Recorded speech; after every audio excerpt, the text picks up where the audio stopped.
Believe what you've just said, Doug. Hello and welcome to Grumpy Old Men as we look back to the good old days of AFL football. And tonight, two greats of the game. One from Fitzroy, a great wingman, and also he was a pretty fine rover as well. And also had a short stay with the Collingwood Football Club. Plus a man who played his very first full game of AFL football in the 1973 grand final, all coming up on Grumpy Old Men.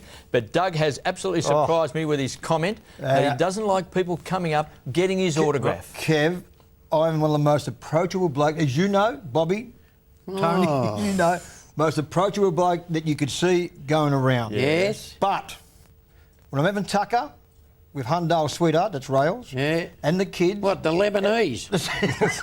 What do you have? I have Japanese. Oh, Japanese. Kumbawa, Domigoto, konnichiwa, Sima-san. Oh, get on. When I'm having me tucker, it's our time. Now, no, hang on. Before you jump down my motorboat, frog. It's more our time. It's our private time. Please, don't come. Leave me alone. Give me a bit of a break.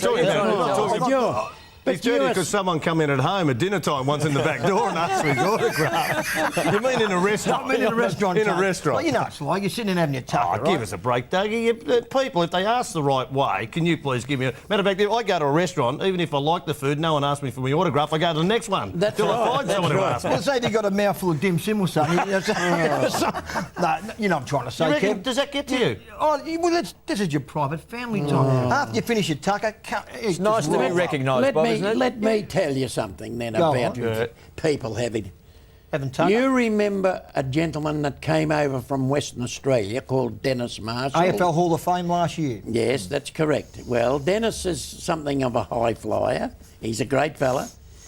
He only flies in the Concorde, doesn't, you know, and if he needs a new suit, he gets in a plane and flies over to Milan to buy one, you know, but he's over in a very high-class restaurant in New York, eating there with his family. Private time, Bob. Yeah, beautiful, having everything. And a fella came up to him in this restaurant in New York, Doug, now remember this, and said, "Excuse me, are you Dennis Marshall?" In New York. He got recognised in New York. Yes. Who do you think the fellow was that came up and said, "Are you Dennis Marshall?" Must be a footballer or someone, surely. No. Bit better than that. Better than a footballer. Yes. Who was it, Bobby? No, you got me, Bob. Mel Gibson.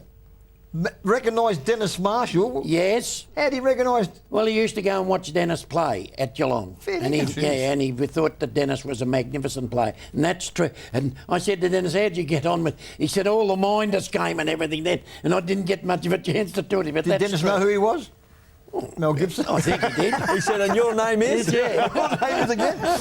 You're just dirty. Those people go in the restaurant always call you Steve Wallace or something like that. Choco Royal. Choco Royal.